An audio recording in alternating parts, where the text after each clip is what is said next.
really like that. Whereas in BC, in Vancouver, where I'm from, like the community, other than a couple of long-established community healthcare centers that started in the 70s, most of the new ones, and there's not that many, are more targeted. Like I probably would not, most of us would not be able to go in and be a patient, you know, even if we lived in that neighborhood.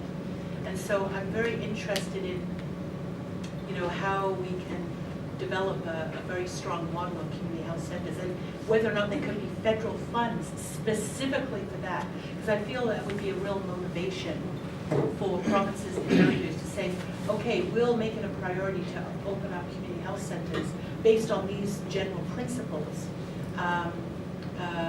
You know, if there were federal funds, you know, even in the having said that things are so bad in the U.S., there are actually some health provisions in the U.S. that are a lot more advanced than Canada. And I met with a senator in the U.S. a couple of years ago who's very big on healthcare, and he was telling me that there's actually national legislation in the states for community health centers. They actually get federal funding, and it's a requirement that they have a community board. So, like, we have nothing like that, right? It's so it's interesting that, you know, in some ways they've actually developed things quite well. Yeah. Thanks for coming and sharing your expertise. I think most people are right in looking at change, because I don't think what we've been doing lately works. In the healthcare agreement, we used to have $15 billion in 2000, and this year it's going to be closer to $46 billion. Now, nobody can say that healthcare has improved 3 times since 2000. So money isn't the issue, and I think that's the biggest problem with politicians and electorates, is these dollar numbers. I think we have to shift into more like, so if we were to take that $30 billion that the federal government just sent to the province and territories, and nobody exactly knows what they've done with it, was supposed to lower the time, they had explicit targets, and they've stopped doing the research because we didn't get there. So obviously money isn't the issue. The issue should be more like pharmacare is a big one. It should be like a new paradigm, and also what I call like, we say assisted suicide but making a decision in your life, like maybe bigger thing that the federal government could legislate, like helping people to decide when they're alive what they want to do with their life. Yeah. That's something the federal government has jurisdiction and could do. And also helping organizations like mine. I'm going to speak for I've got different hat, but I'm the president of the Francophone Health Network. According to the Canadian Health Act, we were supposed to receive services in the Yukon, and then the Yukon received from the federal government all the money to provide services because it was all federal. Since then, we received 0 services. So we had a model in 2002 of community and well-being. That's the name, Sound de Mieux-être de Santé, because we always said to the Minister of Health, you're not the Minister of Diseases, you're the Minister of Health. Yeah. So So you should help us wellness and promoting, and then if we do that, then it's easier, and then we have more resources. So that paradigm, the federal government has the resources and could do it, but you're totally right. The federal government has decided that it's a federation, and provinces and territory are responsible for healthcare. All they do is write a check, and they don't want to deal with anything else. yeah, so nobody knows what's going So on. for First Nation, Francophone outside of Quebec, it's been very bad, because that was as a minority, like or anyone that's been part of a minority knows that like a woman issue is a big one. That if you're not part of a bigger framework, you're left alone. Yeah. And that's really the motto of the federal government, is just saying, well, the money is there, and then just complain to the don't complain to the federal government, complain to the provincial and territorial one. So really the paradigm has to shift from maybe something different. Yeah. I know also personally, I don't think that money is the issue. Yeah. Money helps, but it isn't the issue. Yeah. And also the delivery of services has to be more creative. And that's why I'm not really it has to be public, but maybe delivery of services could be done different ways. Publicly, sometimes through community services, and sometimes to private services like med. When you see your doctor, the doctor is not a member of the public service, right? So but it needs to be part of the public framework. And when the community has to play a bigger role. Right now, community is not even part of it, right? It's just like an afterthought, like if we're doing something. It's really, and then the federal could play a big role in that aspect, but they don't want to. Yeah, no, you're totally right on, and I think that's really sort of the critical point, is that we've got this total disconnectedness, right? There are some really important good things happening, but they're not connected, and without that sort of partnership that's got the systems and the mechanisms to make it work, including the analysis of what's being done, it's very hard to know. There's very little transparency. I know in the House, we've often, sort of challenged the government on where exactly is this money going? How does anybody know how it's being used? And you just don't get an answer. But there's all kinds of. What I find amazing is that this is not a theoretical debate. This is an entirely, practical, real issue that affects people. I remember, I don't know if you recall, about a year and a half ago, there was a huge issue about drug shortages for various reasons that I won't go into. And the provinces, and I don't know how big the territories were in the debate, but they were like literally yelling at the federal government to do something, because most hospitals were facing severe shortages, some especially pain control drugs, and the response of the health minister was like, well, it's not really our problem, and we're going to try a voluntary website from the pharmaceutical countries, and those shortages went on, and it was only just a couple of months ago that the Minister of Health finally acknowledged and sort of admitted that this so-called voluntary approach of identifying drug shortages wasn't working. And again, to use the U.S., in the U.S. they have very strict legislation that pharmaceutical companies are required by law to identify when they know they're going to have a shortage, why, and they have to look for alternatives. It's a very clear regime of what has to happen. Nothing like that in Canada. So these are real issues, right? I would be getting emails from people saying, from doctors saying, I have patients who are in critical care and seriously in need of pain management, and we can't get the drugs, right, because of the shortage. So I totally agree with what you're saying. And it's not just about the money, it is about the delivery itself. Yeah. What always, frustrates me is we talk about patient-centered, family-centered, collaborative care. Yeah. And yet we're leaving out the patients, the families, and the collaborative workers. We're leaving them out of the discussion. And we're just, I find that here. We don't have a patient, family-centered group even that speaks to the government and says this is what we want. Any ideas of how that could be done? It's Like, interesting because how would I've that work locally? met with ministers of health in the past who said, well, aren't all health professions patient-centered? We have a patient-centered system, but the point is, yes, each individual health professional hopefully is patient-centered, but the system is not patient-centered, and that's what people don't really get. Yeah. And just to add to that, I was on one of those red eyes from Vancouver to Toronto or something, and ended up sitting next to a fascinating woman who, something I'd never heard of, and it was the health cooperatives, or cooperative health centers and she was from Vancouver Island. Yeah, I've met her. She's totally big on that. Yeah, and I keep bringing that up with the minister, or at least the first minister I worked with. It's just like, why don't we have this person come here and talk? Because it's about that. It's about having physio and a social worker and a physician. You can ask her for this for years. Yeah, and everybody on the same level. It's not a hierarchical, it's a partnership, and She's a real dynamo, that woman, eh? she is, and I still keep it, and it's been just about 4 years now. Yeah. And we just, it was a red eye, I was supposed to sleep, we just talked. the whole way. An example of how, you know, there's this small organization doing quite phenomenal work and like, you know. Nobody knows. Yeah, it's a model that actually we met, like the Francophone community met with the government, with the president and the CEO of the hospital corporation, the Minister of Health. And we have a national model has been implemented in most provinces and territories because Francophone outside of Quebec are in some small area. Some are co-op models, Yeah. but they're all community-based.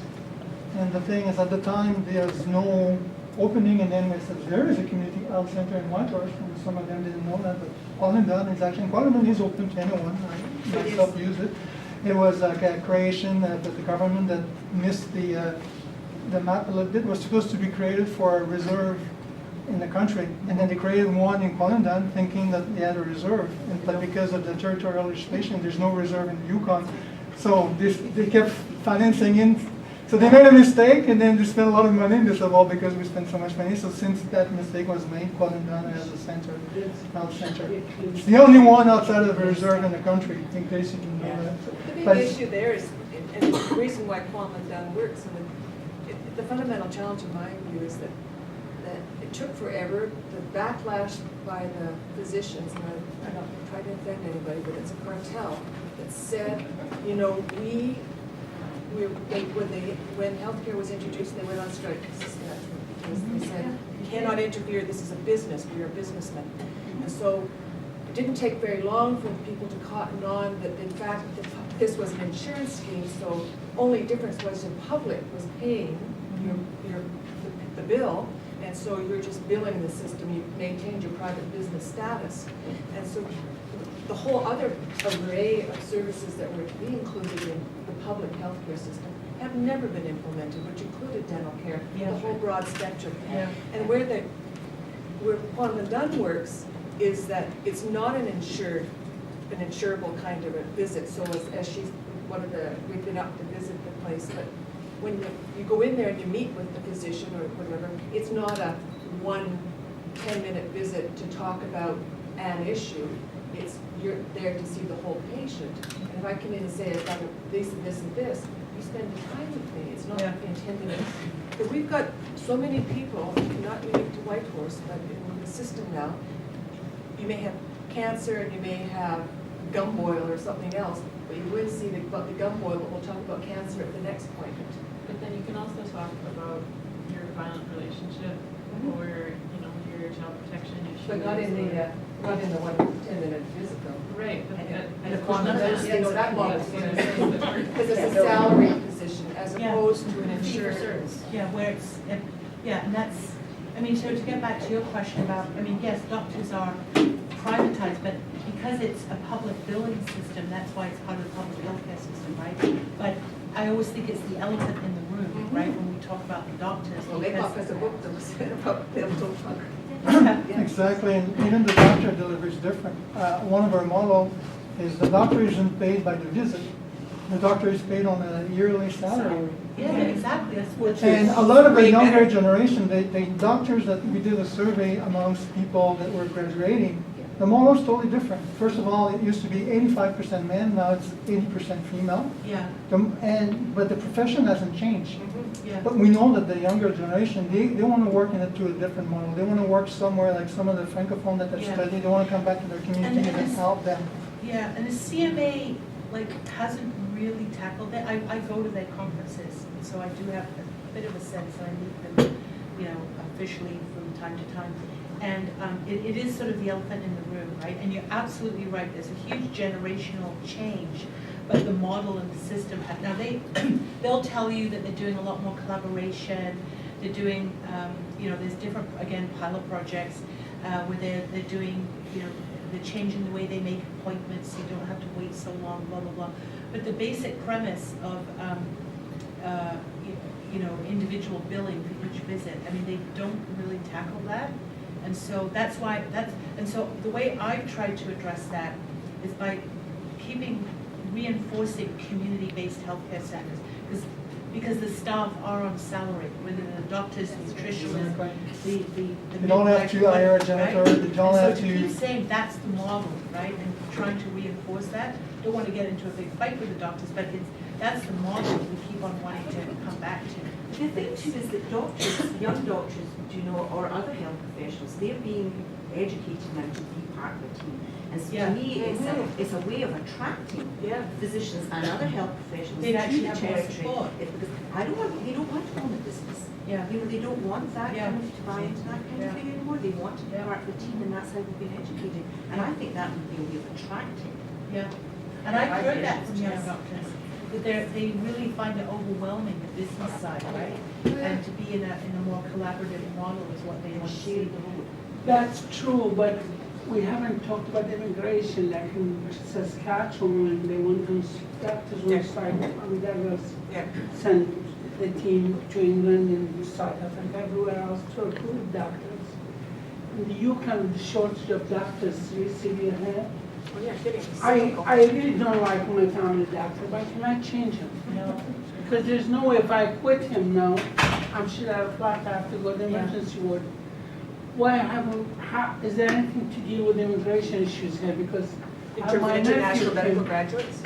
Yeah, international graduates, like, the federal government talks about accreditation of Yeah. university grads or whatever, but that's phony, because I have my own nephew came in from an accredited university, they could work, he could work in England, all over Europe, but in Canada, he had to go through 3 years working as a construction worker in order to get his, yeah. pass his Well, board exams and all this stuff. I was reading through your Yukon NDP website and stuff, and I noticed that was a very clear commitment about working to make sure that the accreditation and credential process isn't a barrier. And healthcare professionals is the key one. And it needs, I mean, it's a bit of a complicated issue because it's actually not so much federal because the colleges are all like individual, and so it's, now supposedly even the Conservatives have a program to help address the complexities of the foreign credentials program. I don't know how well it's Yeah, working, it's really- but, you know, I think still people are facing a lot of barriers. Well, please tell me, couldn't the federal parliament legislate, like, to It's an override the issue. provincial Well, I'm legislation? not sure they can legislate over the colleges because they set their own. Colleges are- Self-regulating their. Colleges are regulatory Do you know a bodies. little bit about it? They are created by the ELF Act in provinces and territory. Yeah. That's how colleges sometimes are called something else, but they're the institution that does the regulation Federal is parliament. provincial and provincial. And they are part of a national body Yeah. to help themselves, but it's self-regulated, created by provincial and territorial. It's an ancient act, it's 1860 something or other, Yeah. I can't remember what it's called, British something or No, other. okay. That But- gives jurisdiction to all the provinces and territories. Well, that's just For all the, the health. for, not The just the BNA, health yeah. professionals, but any kind of professionals, so engineers, teachers, if they're regulated, and all that kind of thing. And in some professionals have done a better job of coming together and trying to make things even across the country, but, I mean, you have to think about it, because that was my job as a regulator. So, you have to think about it from the perspective of, you know, a nurse, for example, from Russia is not educated to the same extent as a nurse in But Canada. do you know that doctors, like I'm talking about real experience, doctors are not allowed to set foot in a hospital to work even as an orderly to see like how medical professionals treat patients because he's a foreign trained doctor. So he's not allowed to, he could work in construction site at McDonald's, but he could not go into a hospital to be an orderly. Just do shit work, just minimum wage. Because he's not allowed, since he registered, he has to pass his exams before he's allowed to enter the hospital. That's really crazy, it's bizarre. Yeah. I have an unrelated question, but I just wanted to ask a question. As I'm sure you know, the access to reproductive health is, same as you're saying, patchwork across the Yeah. country, and worse in the rural and remote regions, like, worse than all of the north. But, yeah, just wanted to hear your thoughts on, you know, what's happening in PEI and New Brunswick, and the north in particular, with Yeah. respect to access Well, to was abortion. PEI or New Brunswick, PEI that just shut down the Morgenthaler Clinic? New Brunswick, so they basically have to go to Nova Scotia. Yeah, it's actually something that my colleague, Nikki Ashton, who was our women's critic, she's now doing Aboriginal health, but she's had, well, we've worked together on it, but she, I think, really took the lead more than me, on the whole question of reproductive rights and lack of accessibility. And one of the things that we've been pushing on is, I forget the name of the pill, RTRD something 453 or something like that, I don't know. That's in wide use in Europe and the US, and still waiting for Health Canada to give approval, which would be something that you could would help women in small and remote communities. But it seems to me that the whole debate on reproductive choice and abortion services, it's like I don't think it ever gets raised at the provincial territorial health ministers' meetings. Nobody wants to bring it up. Yeah, and we do raise it federally, but it's I don't know, it hasn't had a lot of push behind it really. And so it's actually a huge issue, and I don't know whether it speaks to a bigger issue of how women's health becomes sort of, kind of marginalized, I mean, it's been shocking to me to know that midwifery, a lot of smaller communities rely on midwives, and yet the Treasury Board in Ottawa has keeps delaying approving a job description that allows them to be paid under some sort of federal program. I guess it's, we've talked to the Midwifery Association and the Aboriginal Midwifery Association, and it's actually quite shocking that it's a totally ridiculous, bureaucratic process that is holding up better accessibility for midwifery services in small and remote communities. And I mean, I never knew that, and I was shocked, and we've been raising it at committee and with the minister, and the response we get, well, it's not Health Canada, it's the Treasury Board. Oh, you're right. It's like, come Government on, Canada. you're all in the same team.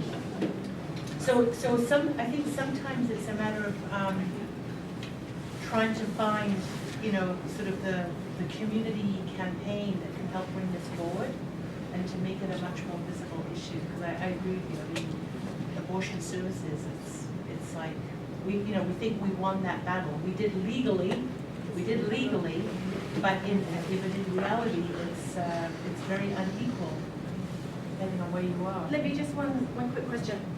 The health court ended in 2014. March 31st, 2014.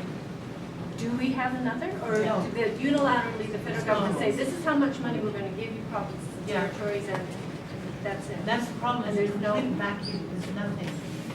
But there was some extension of some funding, at least from the Northern Territories. Yeah. Oh, there's money that's continued, but it's not based on any overall agreement. No, They might have. there's no agreement. They might have some money. They said they announced, yeah. Yeah, the money is there, unilaterally decided from Yes. by Canada, but not negotiated and Oh, not God, what no. services. Yeah. But our premiers. We're 5 minutes past 1, so people I'm sorry. I was told, but I don't think there's a rush for anyone to leave, so if you want to just sit around and chat. But if you gotta go back to work. You're late. I want to know, Libby, what do you think of the Alberta elections? Wow. Wow, that's true. You get a linger.